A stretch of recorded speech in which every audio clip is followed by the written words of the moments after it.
When I was 6 years old, I didn't really understand that houses could hide things. To me, our house just felt big. My parents liked to joke that we had more rooms than we actually needed. And as a kid, that just meant more places to play. There was one room on the first floor toward the back of the house that my siblings and I always called the second living room. It wasn't fancy or anything. It had an old recliner that squeaked when you leaned back, a small wooden table, and a couch that nobody ever seemed to sit on. Most of the time the door to that room stayed open, but we barely went in there. It was just there, like a part of the house that didn't matter. One morning I woke up feeling awful. My throat hurt and my head felt heavy. I remember walking into the kitchen and telling my mom I didn't feel good. She touched my forehead and sighed. "All right," she said, "you can stay home today." My older siblings still had to go to school, and both of my parents had work. That meant after everyone left, the house was completely quiet. I remember watching my mom leave through the front window. The car drove off, and suddenly the whole house felt very still. For a while I just stayed in bed. I was half asleep most of the morning, coughing every now and then, and listening to the quiet. Eventually my stomach started growling. I think it was around 10:30 in the morning when I finally decided to go downstairs and get something to eat. As I stepped out into the hallway, I heard something. Footsteps. Slow, steady walking, coming from the first floor. At 6 years old, my brain didn't jump to anything scary right away. I just assumed my mom had come back home. Sometimes she'd leave late for work if something changed. So I walked down the stairs. The house was quiet except for those footsteps. I headed toward the kitchen, already thinking about cereal or maybe toast, but when I got close to the kitchen doorway, I stopped because someone was standing there, and it wasn't my mum. It was a tall man, much taller than anyone in my family. His clothes were ripped and dirty, like he hadn't washed them in a long time. We just stared at each other. I remember feeling frozen, like my body forgot how to move. The man didn't say anything. He didn't smile. He didn't even look angry. He just looked at me. It probably only lasted a few seconds, but it felt like a really long time. Then suddenly, my body woke up. I turned around and ran. I ran up the stairs as fast as I could, my feet hitting the steps so hard they echoed through the house. I didn't even check if he was following me. I just ran straight into my bedroom. I slammed the door and locked it. Then I grabbed the dresser next to my bed and pushed it in front of the door. I was only 6, so it was hard to move, but somehow I managed to drag it just enough to block the door. My hands were shaking so badly I almost dropped my phone. Instead of calling the police, which I probably should have done, I called my mum. The moment she answered, I started yelling, "There's a man in the house. He's trying to kill me." My voice was shaking so much I could barely talk. My mum immediately told me not to leave my room. "Stay in your room," she said. "Do not open that door. Call the police right now." So I did. I sat on the floor with my back against the dresser while I waited. Every tiny noise in the house made my heart jump. It felt like forever before I finally saw flashing lights through my bedroom window. The police had arrived. I watched from the window as they walked up to the house and went inside. When I saw them enter, I finally unlocked my door and ran downstairs to meet them. I told them everything I had seen.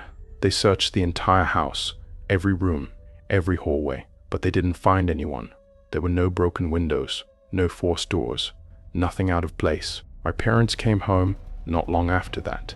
My mom hugged me so tightly I could barely breathe, and my dad was furious that whoever had been in the house was already gone. Eventually, the police started packing up their things, but just before the last officer left, he noticed something strange. There was a Walmart bag sticking out from underneath the couch in that second living room, the one nobody ever used. The officer bent down and pulled it out. Then he looked under the couch and called the other officers back. Under that couch were dozens of trash bags, old food containers, water bottles, personal things from around our house. There was even a bag filled with urine. The smell started hitting the room once they moved everything. Whoever that man was had been living under our couch for weeks. I still don't understand how none of us noticed. I don't know how he stayed so quiet, or how we never smelled the garbage. After that day, my parents cleared that entire room out. The couch was thrown away and the space was turned into a little breakfast area with wooden chairs instead. There was nowhere for anyone to hide anymore. That happened a long time ago. But even now, sometimes when I wake up sick or hear footsteps in a quiet house, I remember standing in that kitchen doorway at 6 years old, staring at a stranger who had been living inside our home the entire time.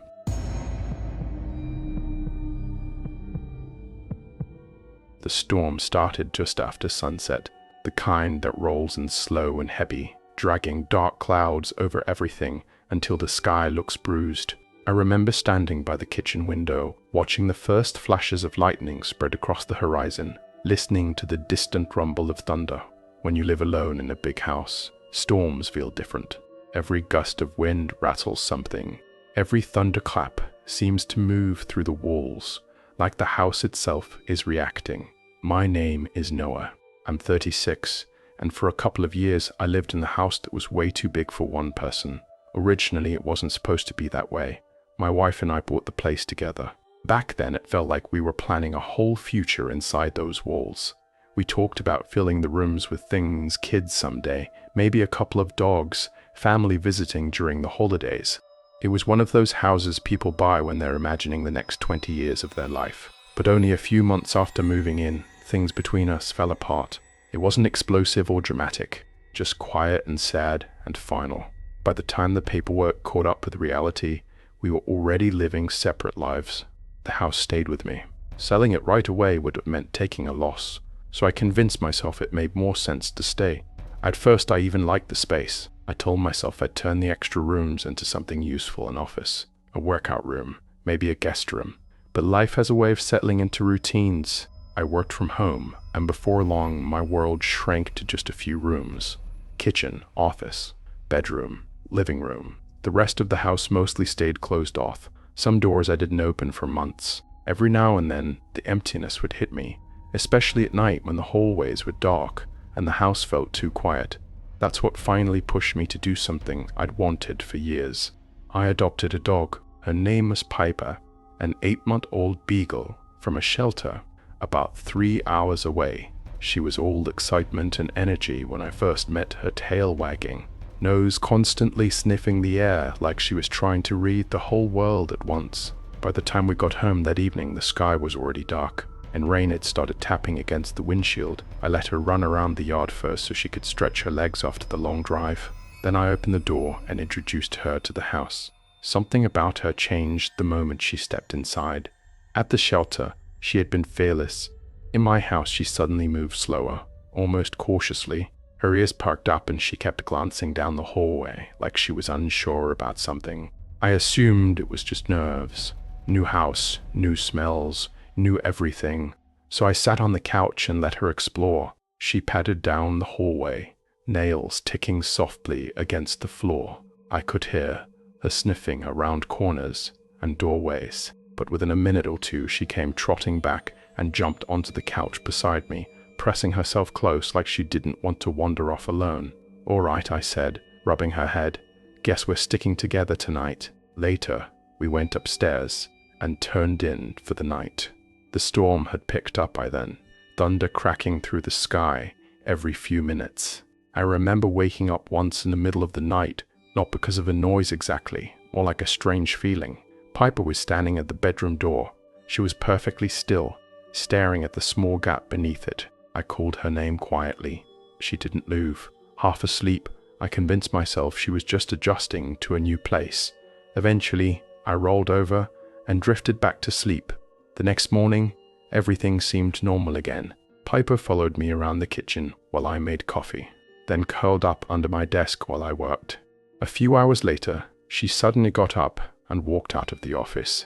I heard her nails clicking down the hallway toward the stairs. 10 minutes passed, then she started barking, not playful barking, loud, frantic barking that echoed through the entire house. I rushed downstairs calling her name. The sound bounced through the hallway so much it was hard to even tell where she was. Eventually I found her standing in the middle of one of the empty rooms downstairs. She was barking straight at the wall. The room was completely empty. When she noticed me, she hurried over, tail down, clearly nervous. I stepped inside the room and looked around, but there was nothing there. No movement, no sound. I calmed her down, shut the door, and brought her back upstairs. The rest of the day passed quietly. That night, the storm returned. I went to bed around 10, rain hitting the roof hard enough to drown out most other sounds. Some time later, I woke up again. Piper was standing at the bedroom door, exactly like the night before, ears up, eyes locked on the gap beneath the door. Again, I brushed it off and went back to sleep. The next day, things felt normal until the evening. Around 6, I finished work and noticed Piper wasn't under the desk anymore. I called her name. Nothing. The house felt strangely silent. I walked down the hallway and started checking rooms. When I reached the hallway leading to the room she had barked in the day before, I noticed the door was slightly open. I was sure I'd closed it. I pushed it open slowly. Piper was in the far corner of the room, shaking. She wasn't looking at the wall this time. She was looking directly at me, or more accurately past me. Something told me to turn around. When I glanced down the hallway behind me, I caught a quick glimpse of someone standing near the stairs, just a figure, watching. My stomach dropped. I backed into the room and slammed the door shut, locking it. Piper whimpered softly beside me. A moment later, I heard footsteps in the hallway. Slow, calm. They stopped right outside the door. I stood frozen, barely breathing. Whoever it was stayed there for several seconds. Then the footsteps slowly moved away again, disappearing down the hallway. I waited almost half an hour before opening the door. The house was quiet again. At the end of the hall, the front door was wide open. I ran upstairs, grabbed my phone, and called the police. When they searched the house, they eventually found something that made my skin crawl. In the room next to my office, there were signs someone had been living there. Food wrappers, blankets, random items stacked in the closet. Whoever it was had probably been sleeping there during the day and moving around the house at night, which meant when Piper was barking at that wall earlier, the person was most likely directly above her. They never caught him. I sold the house not long after that and moved somewhere much smaller. Piper came with me, of course. And the strange thing is, ever since we moved, she's been the happiest dog I've ever seen. No nervous staring at doors, no barking at empty rooms. Just a normal, playful beagle. But sometimes, when a storm rolls through at night and thunder shakes the windows, I still think about that house, and about how long someone had been living inside it without me knowing.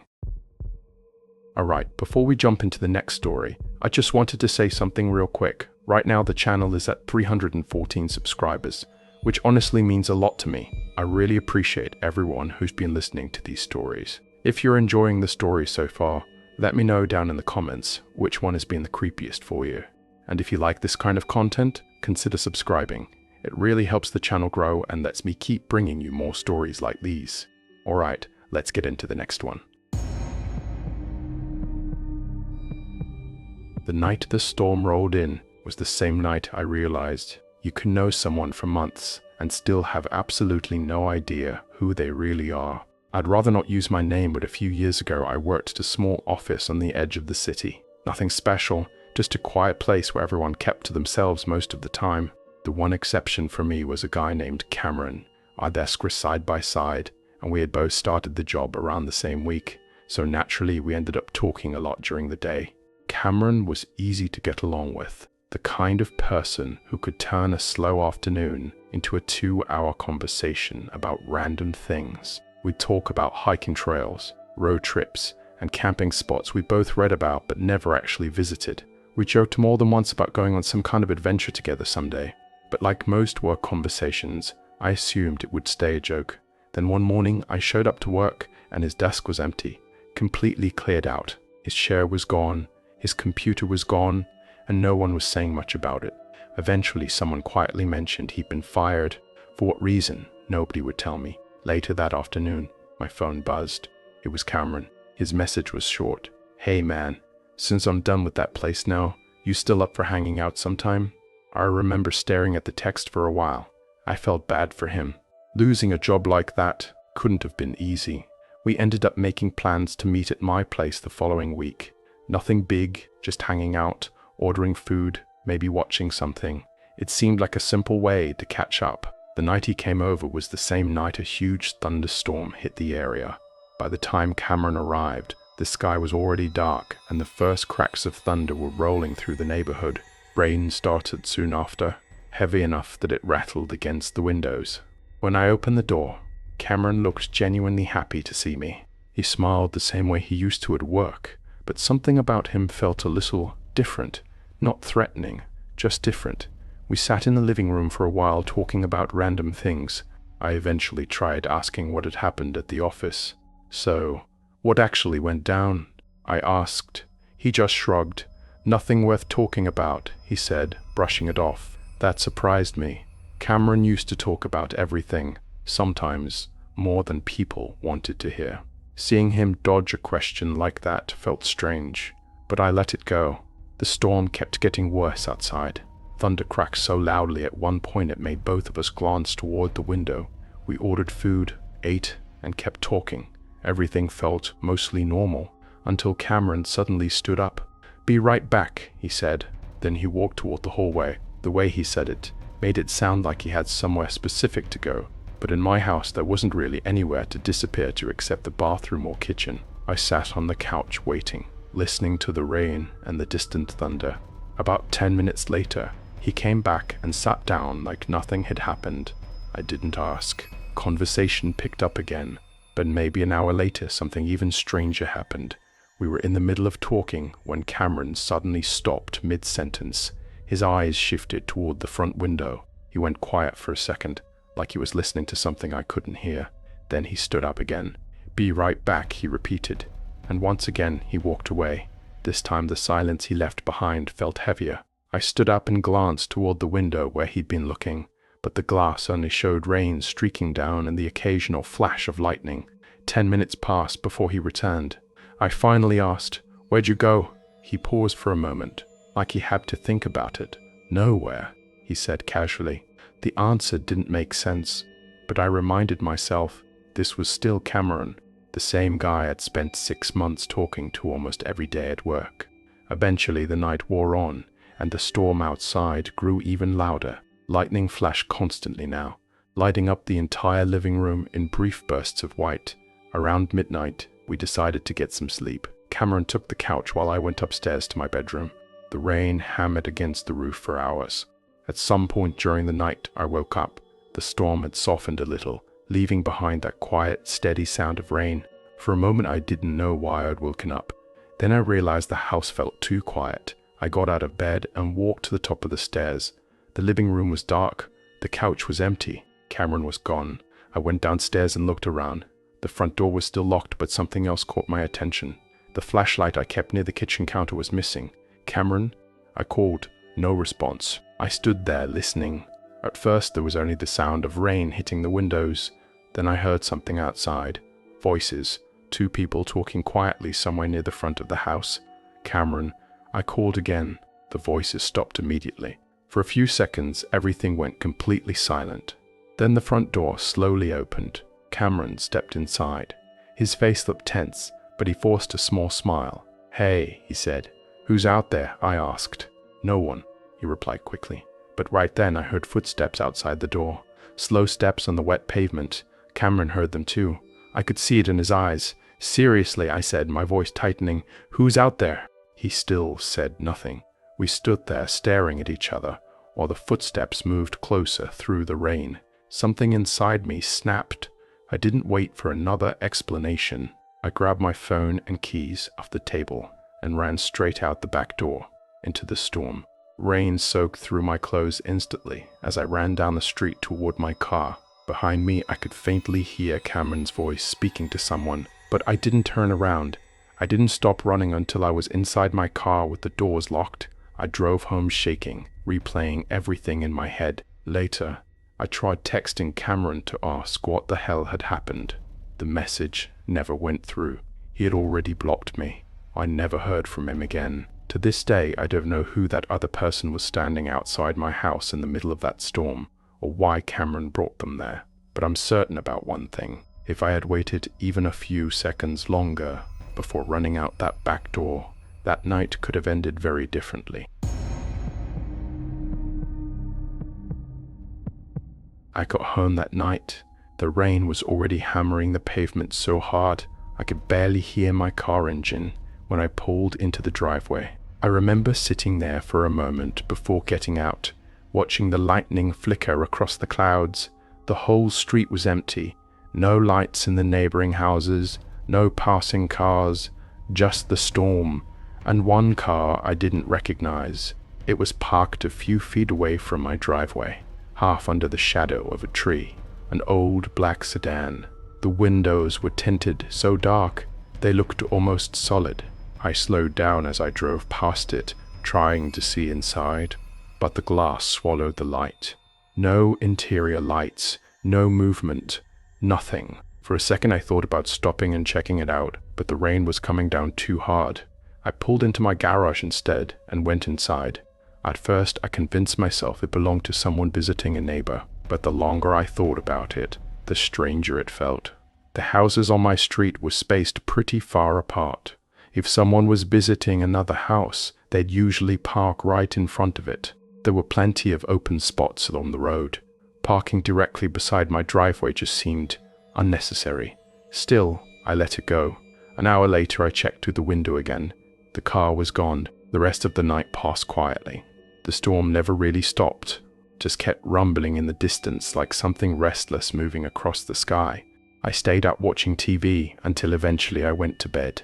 The next night, the storm came back, louder this time. The rain started sometime after midnight, hitting the windows hard enough to make the whole house feel hollow. I got home late again and turned into my driveway, and there it was. The same black sedan, same spot. The rain was pouring so heavily that the streetlights reflected off the wet pavement like glass. As I passed the car, I leaned slightly toward the window, trying to see inside again. Still nothing, no lights, no movement. I parked in the garage, but this time I didn't go inside immediately. Something about it bothered me enough that I stepped back out into the rain and walked down the driveway toward the car. Water soaked through my hoodie instantly. I stopped about 10 feet away. For a moment, everything was still except for the rain hammering against the street. Then I thought I saw something move behind the tinted window, just a quick shift. It could have been a reflection from lightning, or it could have been someone inside the car. I couldn't tell. I stayed where I was for another few seconds, staring at the dark window, waiting for it to move again. It didn't. Before going back inside, I pulled out my phone and took a picture of the license plate, just in case. By the time I checked the window again later that night, the car was gone. The following evening, I had the house to myself. The storm returned again, rolling in with heavy wind and rain that rattled the windows like someone shaking them from outside. I decided to go for a walk around the neighborhood before the rain got worse. When I left the house, the street was empty, no car. But when I came back an hour later, soaked from the rain and wind, it was there again. Same spot, same dark windows. This time curiosity got the better of me. I walked right up to the driver's side window and pressed my hand against the glass to block the glare from the street light. The inside of the car was completely empty. No one in the driver's seat, no one in the back. Just an empty interior and the faint smell of wet asphalt drifting through the storm. That should have reassured me. Instead, it made the situation feel even stranger. I went inside and grabbed my phone from the bedroom where I'd left it charging. The moment I picked it up, I saw the notification. Motion detected. One of my security cameras had triggered while I was out. That immediately confused me. The camera on my porch only pointed directly at the front door. It only activated when someone stood right outside. I opened the app and checked the footage. It was a 1-minute clip. At first, nothing happened. The room in the video was completely still. No sound except the faint hum of the house. I almost closed the video, assuming it was a glitch. Then, right at the end, something moved across the bottom of the frame. Fast. So fast I almost missed it. Just the top of a head and part of a shoulder passing by. My stomach dropped because I recognized the room instantly. It was my bedroom, the exact room I was standing in. The house suddenly felt impossibly quiet. I slowly turned around, scanning every corner of the room. Closet, bathroom door, the space behind the dresser. My heart was beating so hard I could feel it in my throat. Whoever had been on that camera could still be inside the house. Watching, I backed toward the doorway as quietly as I could. The moment I stepped into the hallway, I heard movement behind me, fast footsteps, coming straight from the bedroom. Adrenaline took over instantly. I ran. I sprinted down the stairs, barely touching the steps as I flew toward the front door. Behind me, the footsteps pounded across the upstairs hallway and started down the stairs. They were close, way too close. I threw the front door open and ran straight out into the storm. Rain soaked me instantly as I tore across the yard and into the woods behind my house. I didn't look back. I just kept running until the only footsteps I could hear were my own. When the police arrived later, the car was gone. But the license plate photo I took the night before was enough. They found the driver 3 hours later. A man in his 20s, completely unhinged. His phone was filled with pictures of my house, some taken from across the street, others taken through the windows late at night while I was inside. And according to the notes they found, he'd been watching my routine for nearly 2 weeks. What bothers me most isn't that he broke into my house. It's that we still don't know how he got inside without triggering any of the cameras. Which means there's a very real chance that night wasn't the first time he'd been in my house while I was alone. That night started so normally that it still bothers me how easily I ignored the first warning. I'd gotten home from work a little after dark, tired in that quiet way where all you want is a bed and something mindless on TV. A storm had rolled in while I was driving home. Around here, thunderstorms aren't that common, so when they do happen, they always feel a little more intense than they probably are. I was sitting on my bed with the TV on low, letting the sound fill the room while the rain tapped against the roof. Every now and then thunder rolled through the sky, and the house would creak softly in response. I remember pulling my blanket up a little higher and telling myself it was kind of relaxing. Then I heard something from downstairs. It wasn't loud, just a small noise somewhere beneath my room. The kind of sound a house makes when wood shifts during a storm. At least that's what I told myself. Still, something about it made me pause the TV for a second and listen. The rain outside filled the silence. No other sounds followed. Probably nothing, I muttered to myself. I got up anyway. The hallway was dim as I walked toward the stairs.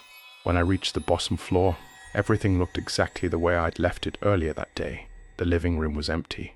The kitchen lights were off. Nothing looked disturbed. I walked through the house slowly, checking each room more out of habit than fear. The storm was louder downstairs, rattling lightly against the windows. Nothing. Feeling a little silly, I grabbed my water bottle from the kitchen, filled it up, and headed back upstairs. For a few minutes, everything was normal again. I sat back on the bed, turned the TV volume up slightly, and tried to forget about the strange noise. Then something crashed downstairs. I froze. The sound was quick, but unmistakable. It took me half a second to recognize it. My lamp, the tall one in the living room that always leaned a little too much to one side. It had this unstable base that made it wobble whenever I bumped into it. I'd knocked it over more times than I could count. The thing is, I hadn't been downstairs, and that lamp had never fallen by itself. I stood there for a moment staring at my bedroom door, waiting to hear something else. Nothing.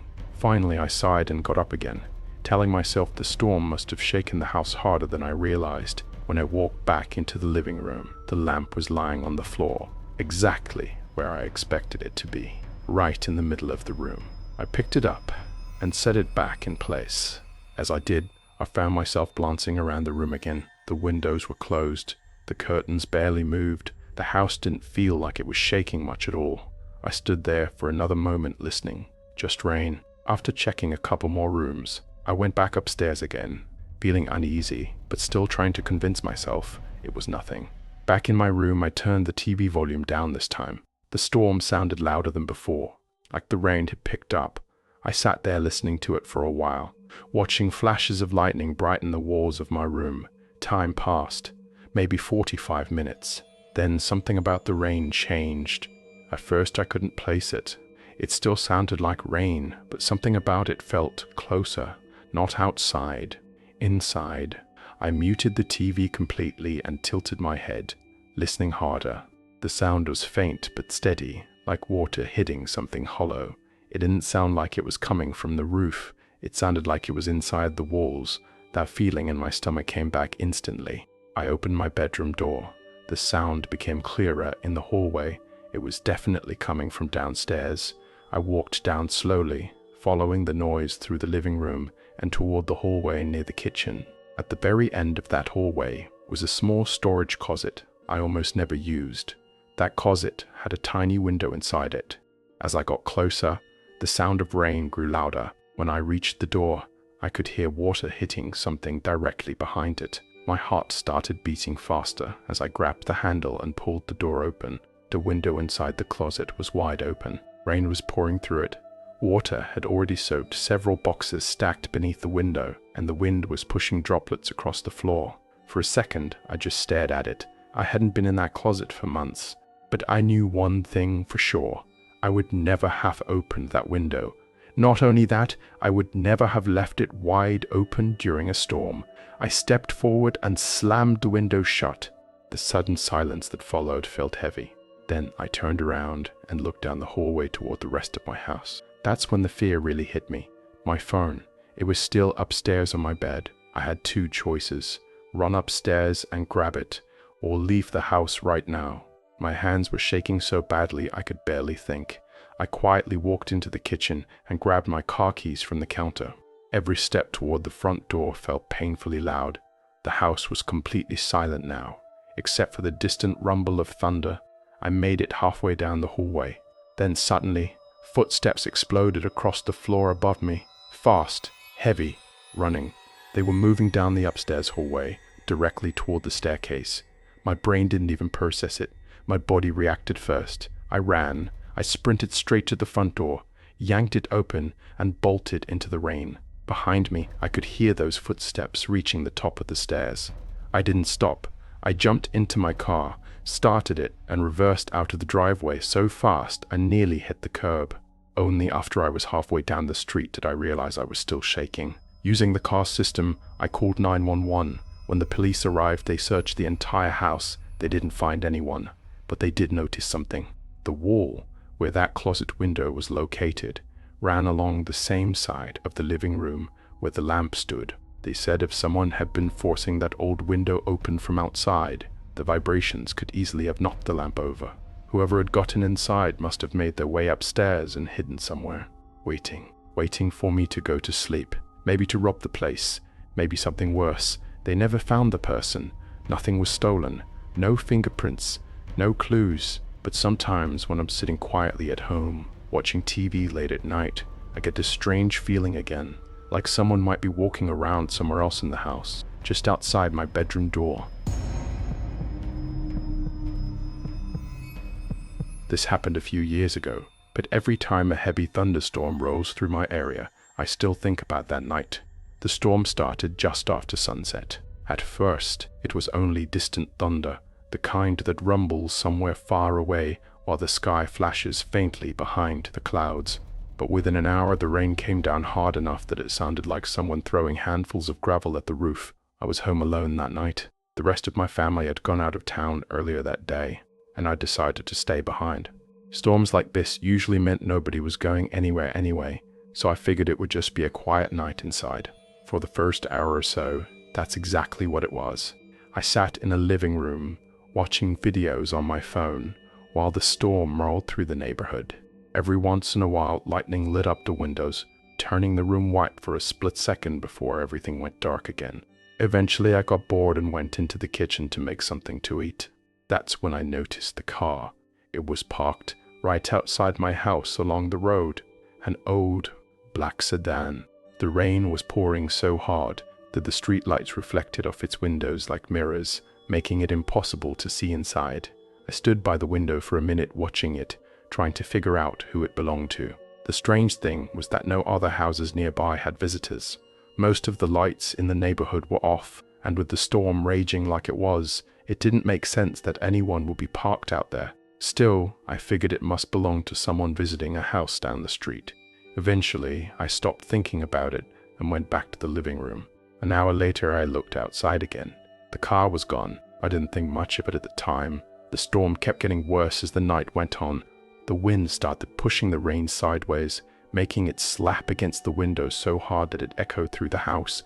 At some point, I decided to take a quick walk around the house to make sure all the doors and windows were shut properly. Everything looked fine.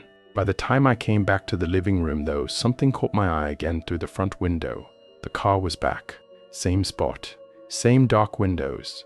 This time the feeling in my stomach wasn't curiosity anymore. It was unease. I grabbed my phone and stepped closer to the window, trying to see through the glass. The rain blurred everything outside, but for a moment I thought I saw something move inside the car. Just a quick shift behind the windshield. It could have been lightning reflecting off the glass, or it could have been someone sitting there. I couldn't tell. Before stepping away, I took a picture of the license plate, just in case. Eventually, I went upstairs to my bedroom and left my phone charging on the nightstand while I walked around the house again. When I came back a few minutes later, the screen lit up with a notification. Motion detected. One of the indoor security cameras had triggered. That didn't make sense. I opened the app and watched the save video. At first, nothing happened. The room looked completely still. Then right at the very end of the clip, someone moved across the bottom of the frame. The room in the video was my bedroom, the same room I was standing in. The silence in the house suddenly felt unbearable. I slowly turned around, scanning every corner of the room. Closet, bathroom, behind the door. Whoever that was had just been here seconds ago. My heart started racing as I backed out into the hallway. And the moment I did, I heard footsteps inside the bedroom behind me, fast, coming toward the door. I ran. I flew down the stairs and straight toward the front door, while thunder shook the house. Behind me, the footsteps slammed across the upstairs floor. They were close, way too close. I threw the door open and ran out into the storm. Rain soaked through my clothes instantly as I sprinted across the yard and into the trees behind the house. I didn't stop running until I couldn't hear anything except the storm. Later that night, when police searched the house, the car outside was gone. With the license plate photo I took earlier helped them find the owner a few days later. The man had been watching the house for weeks, taking pictures, writing down when I was home alone. Even now, years later, there's one thing the police never figured out: how he managed to get inside my house without triggering any of the cameras, which means there's a chance that night wasn't the first time he'd been inside while I was alone.